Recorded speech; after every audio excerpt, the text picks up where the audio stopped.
My name is Catherine Morrison, and I'm 32 years old. Imagine standing in a room filled with 200 military officers while your own sister, wearing her decorated Air Force uniform, introduces you as the family disappointment who couldn't even hold a real job. Now imagine the shock on every face when the three-star general commanding the entire base walks right past her, stands at attention, and salutes you instead. This isn't some revenge fantasy I dreamed up in therapy.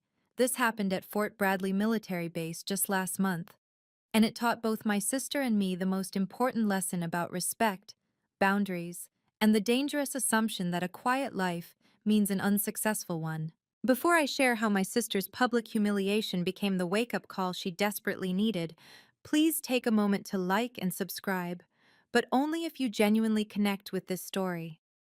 I'm curious. Where are you watching from and what time is it there? Drop a comment below. I love seeing how far these stories travel. Now, let me take you back to that morning when I drove through the military checkpoint, completely unaware I was about to face the most public humiliation of my life. Growing up as daughters of Colonel James Morrison meant everything in our house was measured in military achievements. Report cards weren't about grades, they were about class rank. Sports weren't about fun, they were about leadership potential. And career choices? Well, those were about service to country, period. Jessica thrived in that environment.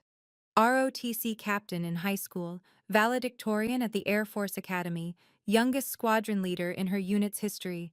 Every family dinner came with updates on her latest commendation, her newest qualification, another record broken.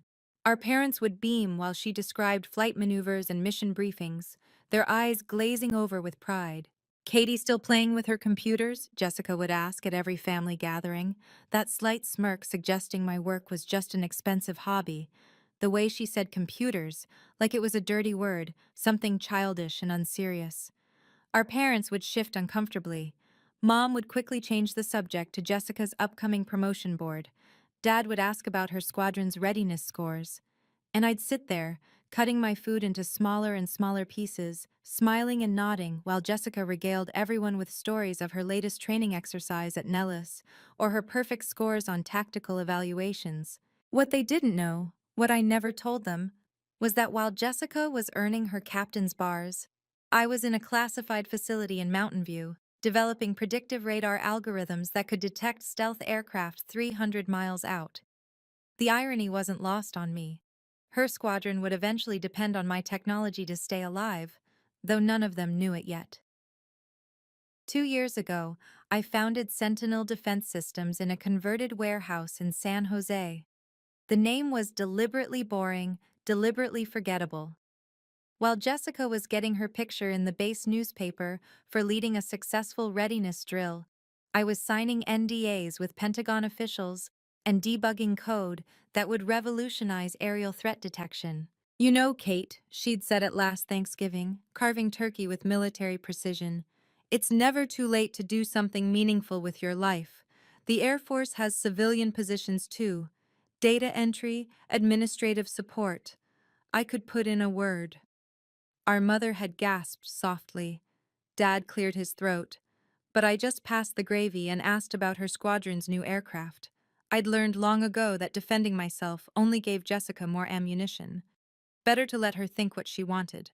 After all, the contract in my desk drawer, the one worth $50 million, didn't need her approval. The invitation to Jessica's awards ceremony arrived 3 weeks ago, heavy cardstock with the Air Force seal embossed in gold. Her handwritten note on the back was classic. "Jessica, try to dress professionally for once. Important people will be there. J." I almost threw it away. Almost. But something made me pin it to my office bulletin board, right next to the letter from the Secretary of Defense that Jessica would never know about. The morning of the ceremony, I stood in my walk-in closet longer than usual, staring at two suits. The safe choice was my conservative black suit, the one Jessica always said made me look like a funeral director who shops at Target. But hanging next to it was my navy Armani, the one I wore to Pentagon briefings. The one I wore 3 days ago when I signed the contract that would change everything. That contract. Even now, holding the countersigned pages, I could barely believe it was real. $50 million for exclusive rights to our eagle eye detection system. General Richardson himself had stood up from behind his desk, walked around, and shaken my hand with both of his. "Ms. Morrison," he'd said, "you've achieved in 7 years what Lockheed and Raytheon couldn't manage in 20. This technology will save lives." I chose the Armani. The drive to Fort Bradley took 2 hours through morning traffic. 2 hours of thinking about all the times Jessica had introduced me to her military friends as her computer hobbyist sister, or her sister who's still finding herself at 32. 2 hours of remembering every family dinner where my achievements were glossed over so we could hear, again, about Jessica's latest accomplishment. My phone buzzed at a red light. A text from my CFO, Marcus. "Pentagon confirmation just came through. You're officially their primary radar supplier for the Pacific Fleet. Congratulations, Kate, you've earned this." I pulled into the base parking lot, showed my visitor's pass to the guard at the checkpoint. He glanced at it, then did a double take, his eyes widening slightly. "Ms. Catherine Morrison, from Sentinel Defense Systems?" "Yes?" He snapped to attention so fast I thought he might hurt himself. "Ma'am, General Richardson asked me to inform him personally when you arrived. He said it was urgent." Strange, I thought, but I nodded and thanked him. As I walked toward the ceremony hall, I noticed other personnel glancing at me, whispering. A maintenance crew actually stopped working to stare. Something was happening here. Something I didn't understand yet. The ceremony hall was pure military intimidation. Hundreds of perfectly aligned chairs, walls lined with battle flags and squadron emblems, a stage that looked like it could host a war tribunal. The smell of floor wax and starched uniforms was overwhelming. I found my assigned seat in the family section, surrounded by beaming spouses wearing their Sunday best and parents clutching cameras. The woman next to me wore a pin with her son's photo in uniform. She smiled warmly, the kind of smile military families perfect, proud but tinged with worry. "First time at one of these?" she asked. "No, my sister's received awards before." "Captain Morrison's your sister? She's quite something. Youngest squadron leader on base, I heard."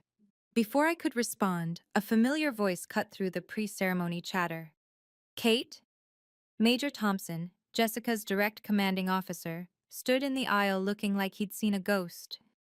"Ms. Morrison, I didn't expect— it's an honor to meet you in person." "In person? We'd never met before." "I'm sorry, have we—" "Ma'am, your reputation precedes you. The briefing yesterday about Eagle Eye. Extraordinary work." He knew about Eagle Eye? But that was classified at the highest levels. Before I could ask, Jessica appeared, resplendent in her dress blues with 3 new ribbons I didn't recognize. Her smile flickered when she saw me, then shifted to confusion seeing Major Thompson at my side. "Major, is everything all right?" "Everything? Just introducing myself to your sister, Captain." He nodded to me once more, almost reverently, then walked away. Jessica watched him go, frowning. What was that about? I have no idea. She studied my outfit, her lips pursing. "Is that new? It's a bit much for a family event, don't you think?" "It's nice to see you too, Jess." She glanced around the rapidly filling hall, then leaned in close. "Look, I need to introduce family members during my acceptance speech. Just smile and wave, okay? These people matter. Colonel Hayes over there oversees procurement for the entire Western region. General Richardson might even show up. These are people who control millions in defense contracts." The irony was so thick I almost laughed. Almost. "This isn't one of your tech meetups, Kate. These people don't care about disruption or innovation or whatever buzzwords you're into these days. They care about service, sacrifice, and strength. Try to remember that." "I'll be appropriate, Jessica. I promise." "Good." She straightened my visitor's badge like I was 5. "This is my world. Please don't embarrass me." My world. If only she knew.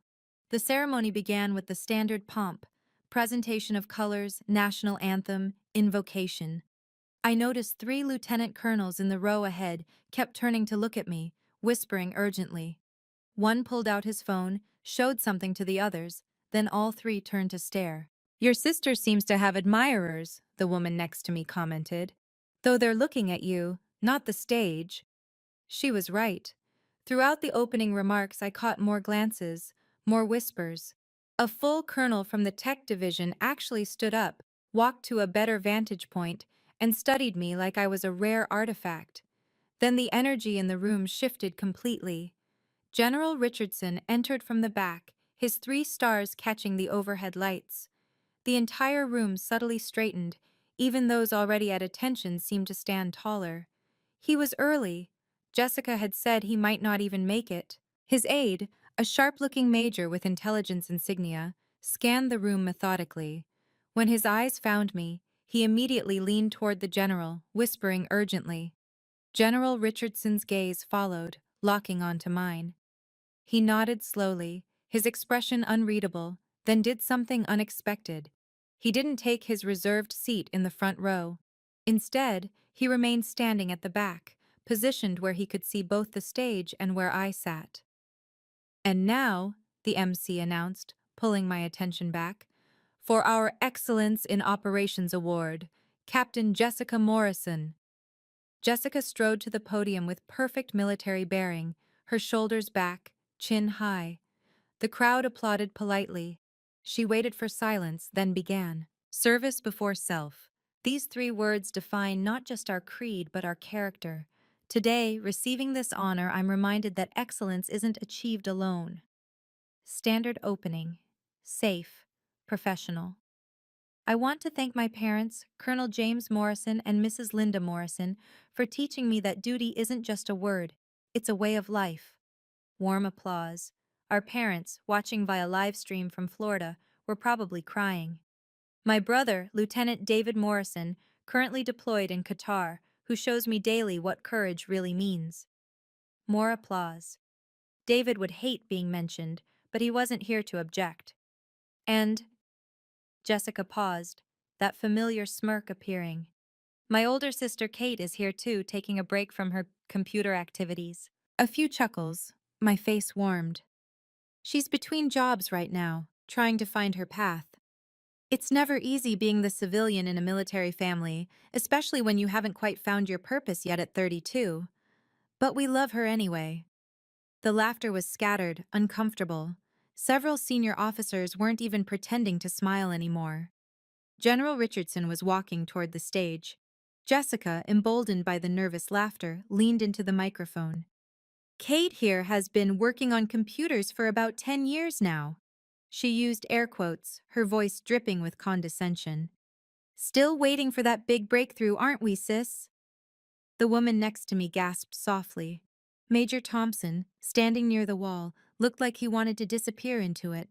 But hey, Jessica continued, oblivious to the shifting atmosphere. If anyone needs help with their iPhone after the ceremony, she's your girl. Right, Kate? She actually winked at me, in front of 200 officers. My hands clenched in my lap, but I kept my expression neutral. I even offered to help her get a civilian position on base. Entry level, of course, but we all have to start somewhere, even at 32. She chuckled at her own joke. Sometimes I think the best thing about my success is showing Kate what she could have achieved if she'd made better choices. The silence that followed wasn't just uncomfortable, it was hostile. Several senior officers were now standing, their faces dark with something between shock and anger. You know what they say, Jessica pressed on, completely missing every social cue. Behind every successful military family is one relative who reminds us why we chose to serve instead of whatever it is Kate does these days. Playing with code? Building websites? Honestly, I've stopped keeping track. Captain Morrison. General Richardson's voice cut through the room like a blade through silk. Every head turned. He was halfway to the stage, his expression carved from stone. General! Jessica's voice jumped an octave. I didn't realize you'd... I'm honored you could... Captain, before you continue, I have a question. His voice was calm, too calm, the kind of calm that preceded court-martials. Do you know what your sister actually does for a living? Jessica laughed nervously, adjusting the microphone.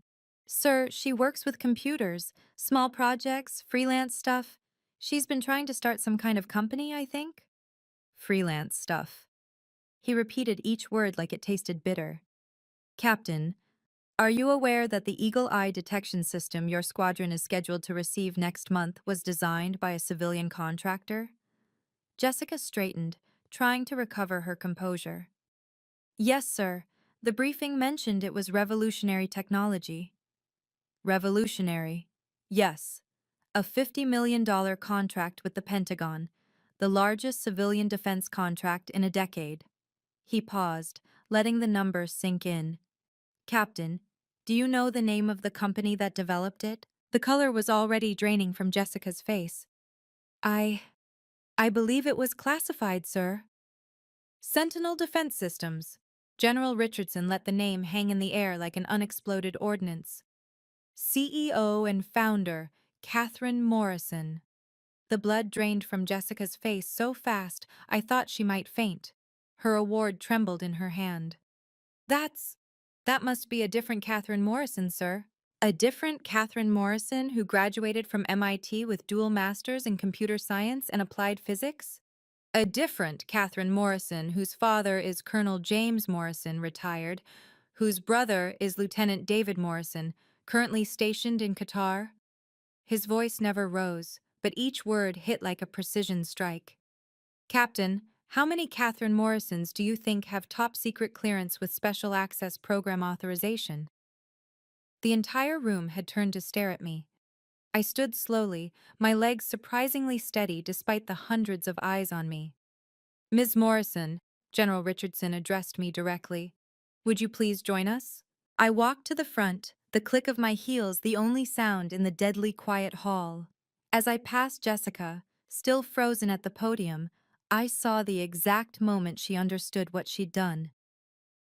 Ladies and gentlemen, the general announced, Ms. Catherine Morrison is not only our newest defense contractor, but the developer of the most advanced early warning system in the Western Hemisphere.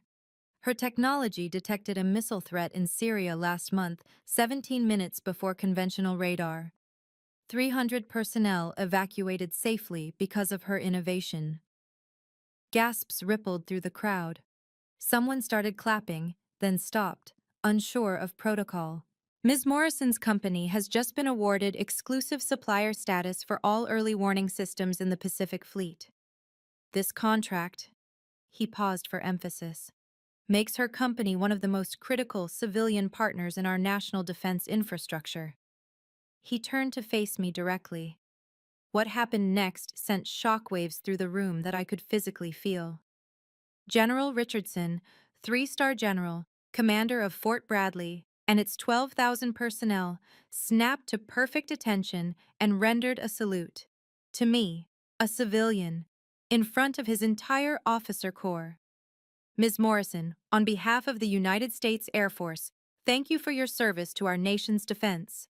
The sound of 200 officers rising to their feet in unison was like thunder. They stood at attention, all of them, from the newest lieutenant to the senior colonels. For me, for the computer hobbyist, for Jessica's unemployed sister. Jessica's award clattered to the podium floor. The sound echoed in the silence that followed. I know this moment might seem like something out of a movie, but I promise you it happened exactly like this. If you've ever had your work dismissed by family, if you've ever been the unsuccessful one at family gatherings, you know how this feels. I see you in the comments sharing your own stories, and they matter. If this resonates with you, please hit that like button. It helps others who need to hear this find it. And if you're new here, consider subscribing. I share real experiences about respect, boundaries, and finding your worth every week. Now, let me tell you what happened when Jessica finally found her voice. General Richardson held the salute until I awkwardly nodded. Only then did he relax, turning back to address the room as the officers retook their seats.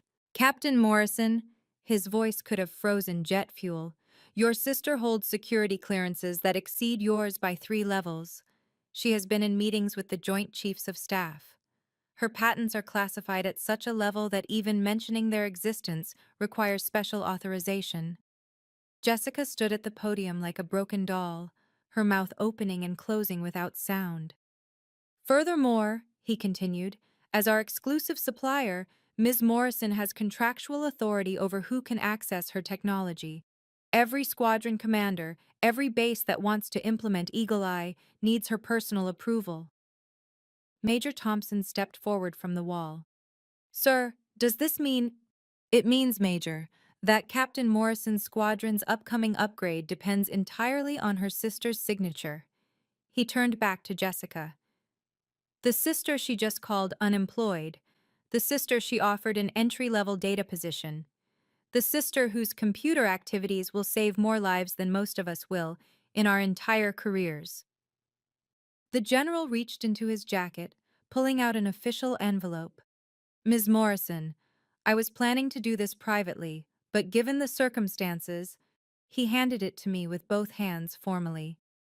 Your congressional commendation for contributions to national defense, signed yesterday by the Secretary of Defense. I took the envelope, my hands steady despite my racing heart. The weight of it felt significant, final. Captain Morrison. General Richardson's voice dropped even lower.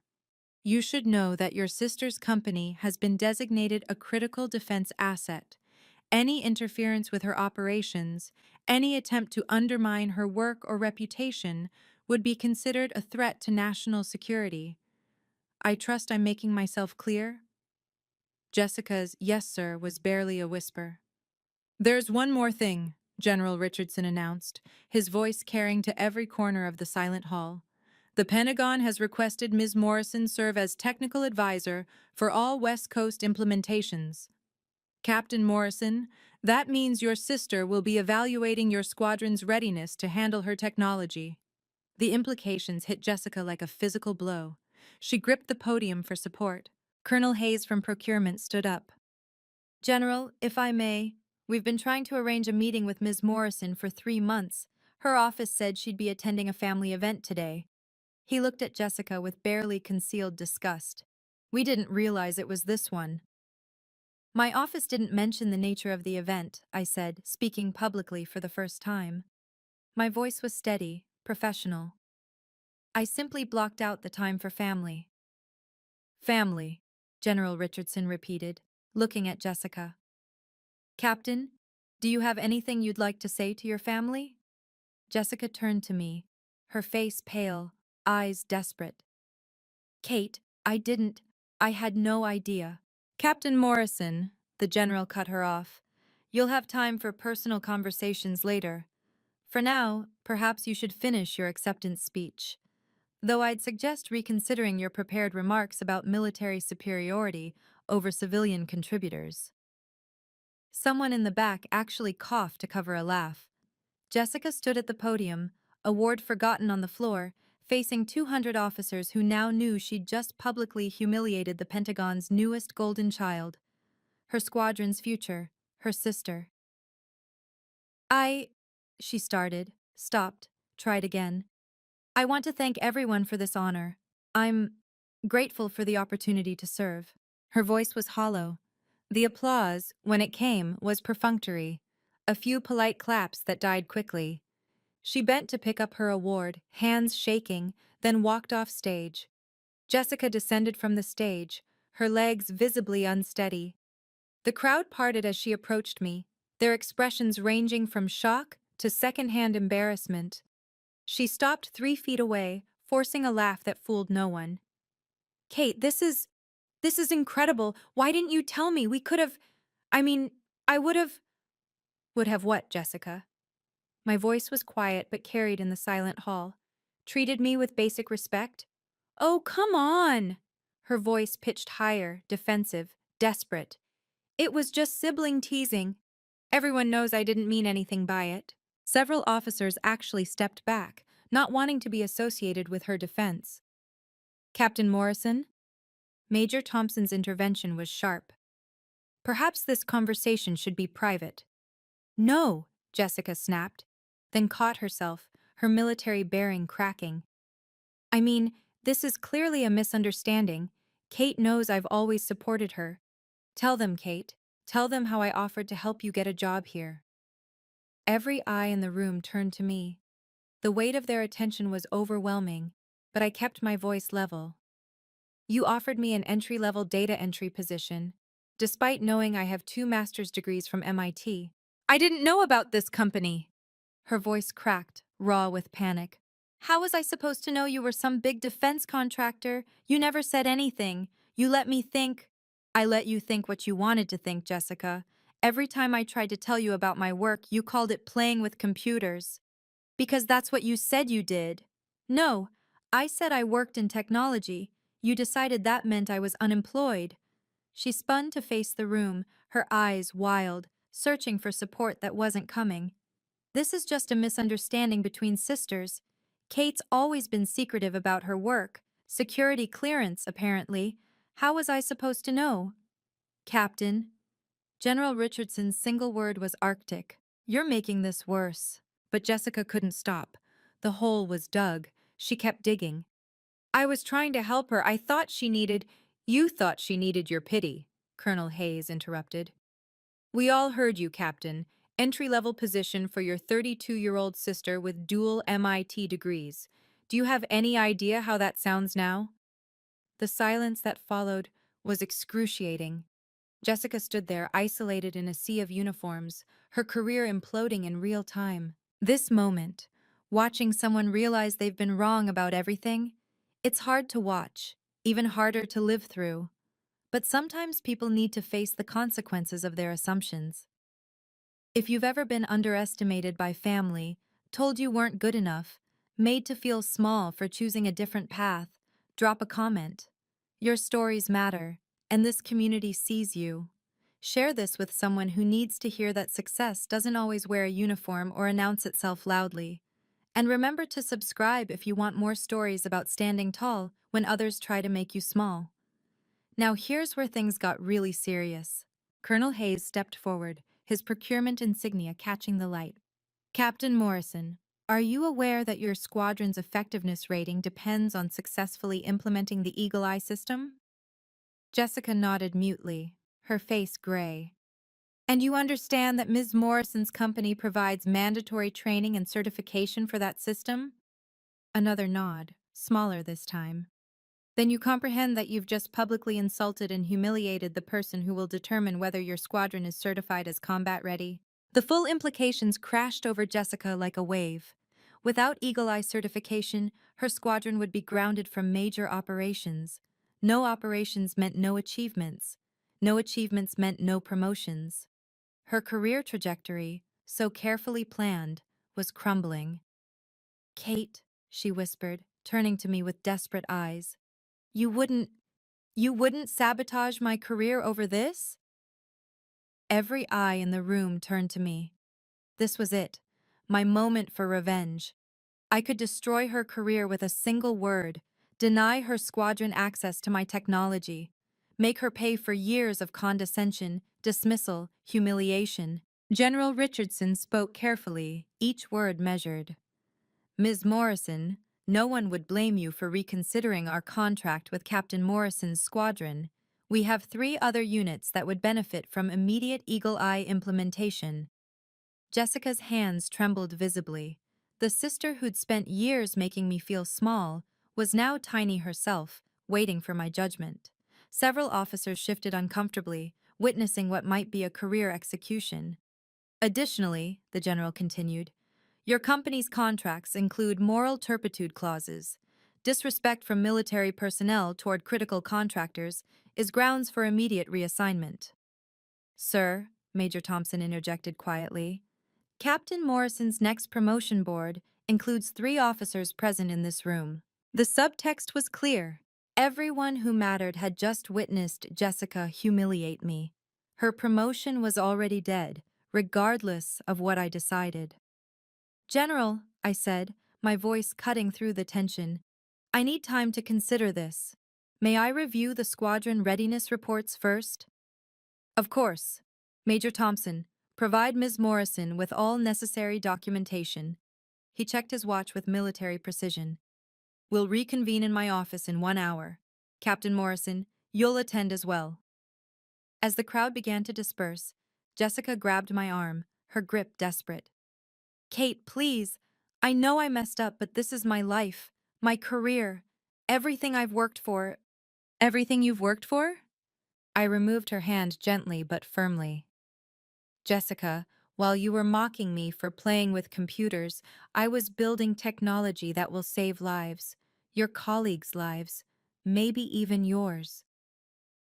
General Richardson's office was exactly what you'd expect, walls covered with tactical maps, commendations, and photographs with 3 different presidents. Jessica sat rigid in her chair, her award forgotten on the desk between us, while I reviewed her squadron's files. Ms. Morrison, the general began, settling behind his massive oak desk. Before we discuss Captain Morrison's situation, there's something you should know. He pulled out a classified folder, sliding it across to me. Your prototype system in Syria, Operation Desert Shield, detected an incoming missile attack 17 minutes before our conventional radar systems. I looked up from the readiness reports. The field test was successful then? Beyond successful. 300 personnel evacuated safely. 300 families didn't get notification of casualties because of your technology. He leaned back, his expression grave. The Pentagon wants to fast-track implementation across all forward bases. Priority 1. Jessica made a small sound, surprise maybe, or recognition of what she'd dismissed as playing with computers. Which brings us to Captain Morrison's squadron. The general pulled out another file.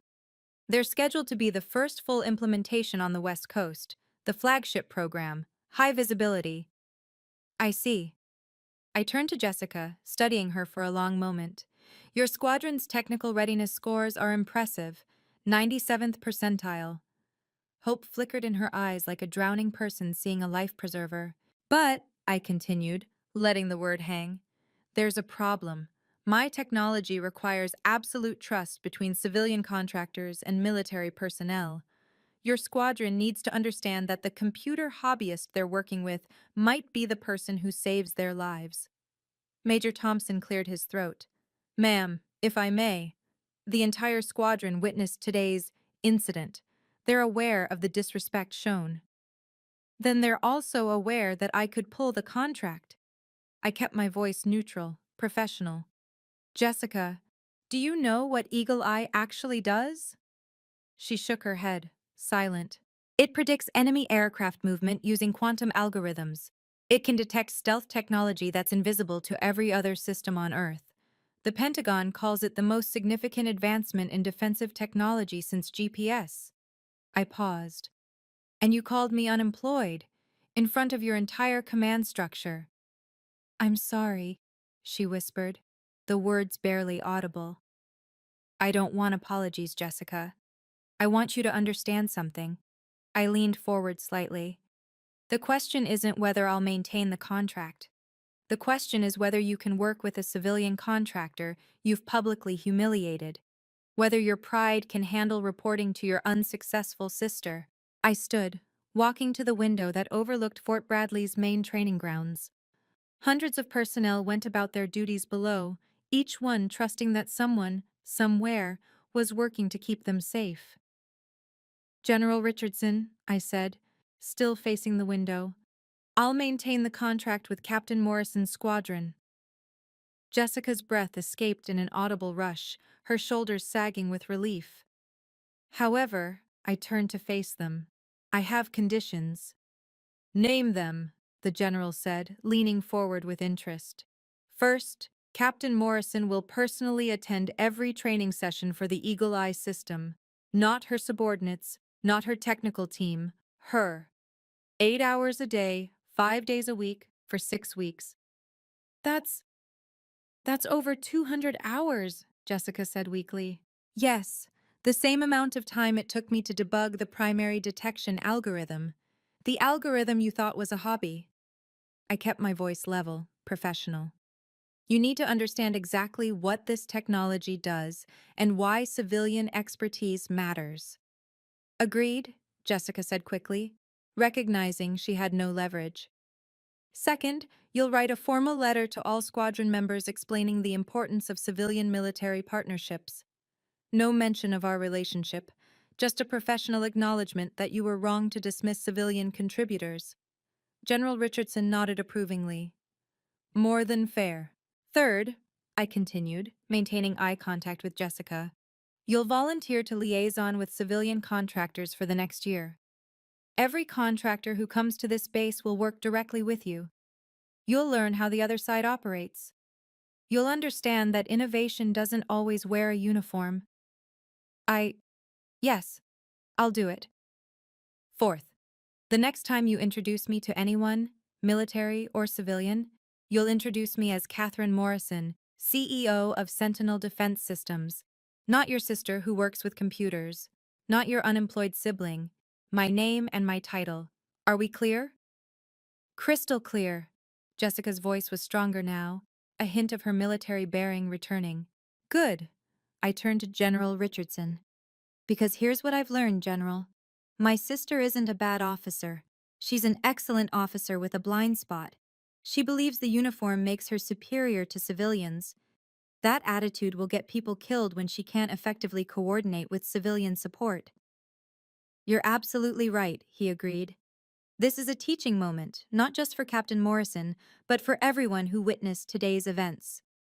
Exactly. So, Jessica, consider this your first lesson in civilian-military integration. Respect is the foundation of operational success. The next morning, Jessica stood before her assembled squadron in Hangar 7. I watched from the back with Major Thompson, noting how her hands gripped the podium edges for support. I need to address yesterday's ceremony, she began, her voice steady despite the visible tension in her shoulders. I publicly disrespected a civilian contractor who has contributed more to our national defense than most of us ever will. My actions were unprofessional, arose from ignorance, and demonstrated a dangerous bias against civilian innovation. Several squadron members exchanged knowing glances. Word had spread quickly about exactly who I was. Effective immediately, I'll be serving as liaison to all civilian contractors working with our squadron. We depend on their innovation, their expertise, and their dedication to keeping us safe. I forgot that yesterday. I won't forget it again. She found me in the crowd, making direct eye contact for the first time since yesterday's disaster. Ms. Catherine Morrison, CEO of Sentinel Defense Systems, will be conducting our Eagle Eye training personally. You will show her the same respect you show any superior officer. Her knowledge will save your lives. Her technology already has 300 personnel in Syria are alive because of her work. As the squadron dispersed, several officers approached me. Ma'am, we're honored to work with your technology. Ms. Morrison, I've read about your quantum algorithms, revolutionary work. Thank you for not pulling our contract. We won't let you down. Each interaction was respectful, professional, the recognition I'd never received at family dinners or holiday gatherings. Jessica watched from across the hangar, seeing her subordinates treat me with the deference she'd never shown. It was a lesson in humility delivered with military precision. Captain Roberts, one of Jessica's peers, paused beside her. Your sister could have ended your career yesterday. You're lucky she has more class than you showed her. Jessica nodded, unable to argue. I know. Over the next 3 months, Jessica attended every training session. She took detailed notes, asked intelligent questions, and slowly began to understand the complexity of what I'd built. The algorithm processes 17,000 variables simultaneously? She asked during week 4, genuine awe creeping into her voice. 17,000 base variables, which exponentially expand based on weather conditions, terrain, and threat patterns. It's essentially predictive analysis at quantum speeds. How long did this take to develop? 7 years. Started the theoretical framework during my second master's at MIT. She flinched. That was the year she told everyone I was still in school because I couldn't handle the real world. By week 6, she could explain the system better than some of my own engineers. More importantly, she'd become a genuine advocate for civilian partnerships. Ma'am, she said after our final session, I've been thinking about what you said About respect being the foundation of operational success. You were right. My arrogance could have cost us this technology. Could have cost lives. Yes, it could have. I've submitted a report to General Richardson recommending mandatory civilian integration training for all officers. He's considering implementing it base-wide. I studied her, noting the genuine change in her demeanor. That's a good start. The Eagle Eye implementation in her squadron was flawless. Their detection rates improved by 340%. They became the model squadron for the entire West Coast rollout, with Jessica personally training other units on civilian integration protocols. During the final certification ceremony, General Richardson made a point of recognizing both military and civilian contributors equally. Captain Morrison and Ms. Morrison have demonstrated that our strongest defense comes from partnership, not prejudice. Jessica found me afterward. Kate, I know I can't undo what I said, but you're right. You can't. But you can do better going forward. That's all any of us can do. The ripples from that ceremony spread throughout the military community faster than classified intel. Within a week, I received interview requests from Defense Weekly, Military Technology Today, and 3 major news networks. I declined them all. The work spoke louder than any interview could. But the military community is surprisingly small. Word spread. At the next family gathering, Thanksgiving, the dynamics had completely shifted. Kate! My father stood when I entered, something he'd only ever done for superior officers. His voice carried a mix of pride and shame. General Richardson called me personally. He said you're revolutionizing base defense. My mother hugged me tighter than usual, tears in her eyes. Why didn't you tell us, sweetheart? All these years. I tried, Mom.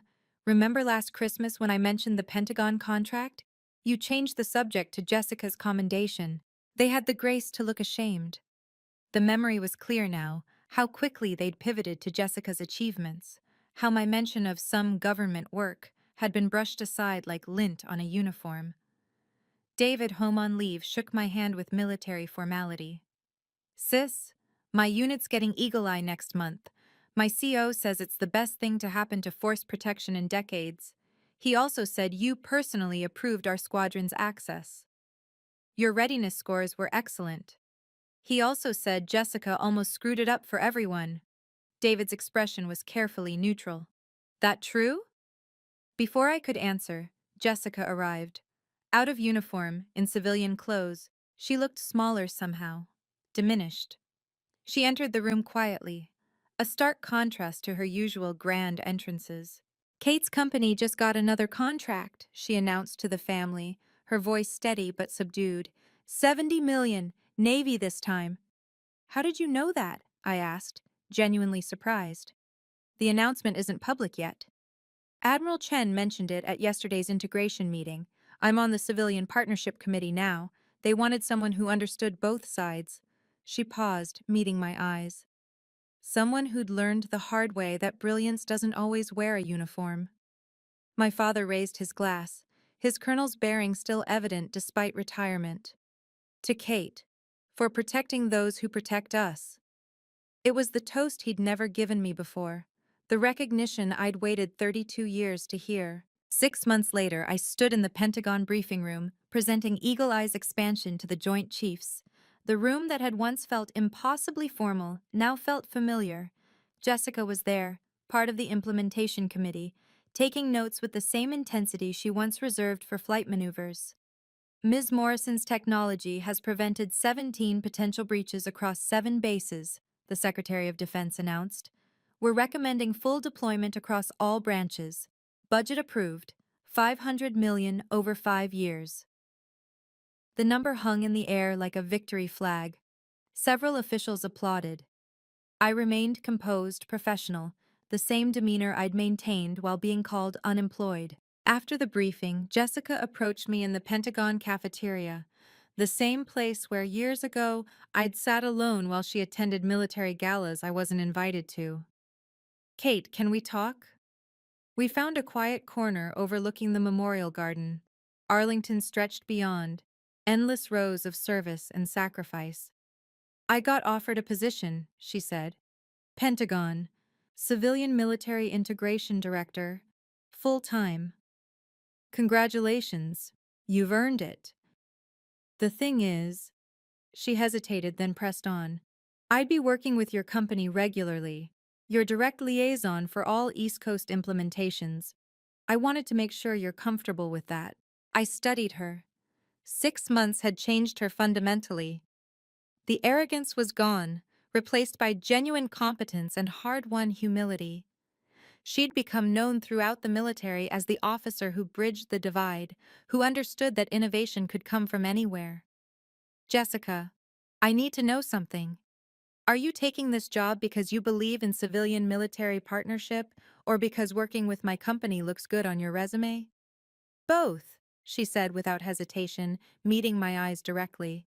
But mostly because I've seen what happens when we dismiss civilian innovation. We almost lost your technology because of my ego. How many other innovations are we missing because of officers like I used to be? It was the right answer, honest, humble, real. Then yes, I'm comfortable with it. But Jessica, this is a professional relationship. In all technical matters, you'll be reporting to me. Can you handle your little sister effectively being your boss? She straightened, military bearing returning.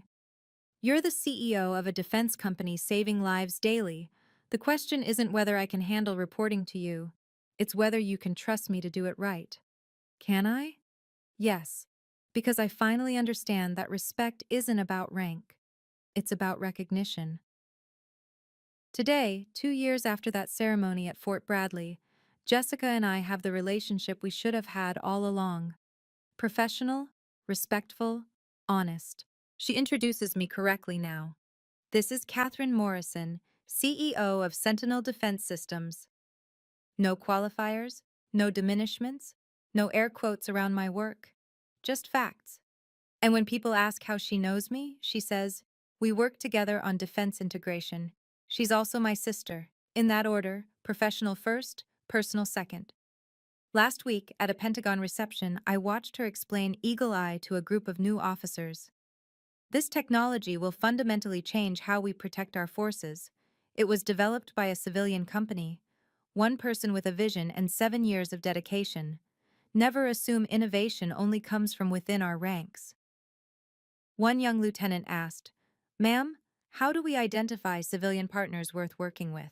You listen, Jessica said simply. When someone tells you what they do, believe them. Don't translate it through your own bias. A computer hobbyist might be developing quantum algorithms. Someone between jobs might be negotiating classified contracts. The moment you assume you know better because you wear a uniform, you've already failed. And I've learned something too. Hiding your success to keep the peace isn't humility, it's fear. Fear of conflict, fear of jealousy, fear of standing tall. Real humility is doing important work without needing applause, but it's also not shrinking yourself because someone else feels diminished by your growth. At our last family dinner, Jessica raised a toast.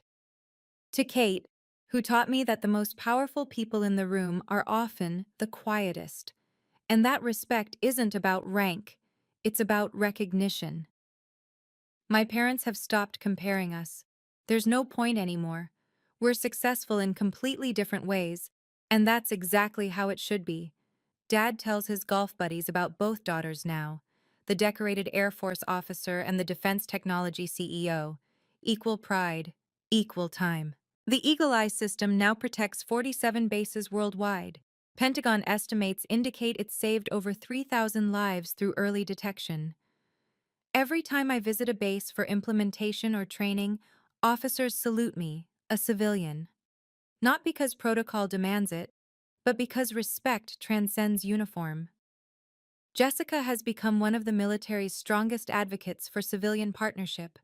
She tells the story of that ceremony to every new officer orientation, not as a victim narrative, but as a cautionary tale about assumptions and arrogance. The person you dismiss today might be the one whose innovation saves your life tomorrow, she tells them. I almost lost my squadron, the most advanced defense technology in the world, because I thought my uniform made me superior, Don't make my mistake. But here's what I really learned through all of this. Setting boundaries isn't about punishment or revenge. It's about teaching people how to treat you. Jessica needed to learn that her uniform didn't make her superior to civilians. I needed to learn that keeping quiet about achievements wasn't keeping the peace. It was enabling disrespect. Boundaries aren't walls that separate us. They're bridges, structures that define where one person ends and another begins, creating space for genuine respect to grow. They're not about keeping people out, they're about establishing how people can come in. That day at Fort Bradley, when General Richardson saluted me, he wasn't just acknowledging my technology.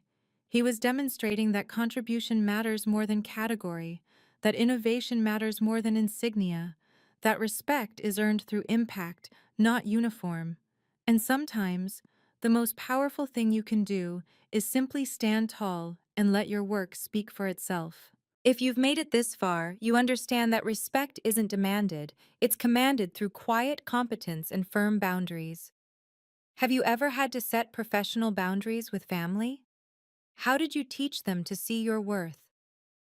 Drop your story in the comments below. I read every single one, and this community supports each other.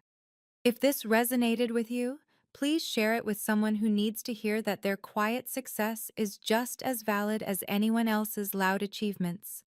Subscribe for more stories about finding your worth and standing tall. Remember, you don't need anyone's permission to be successful. You just need to give yourself permission to be recognized for it.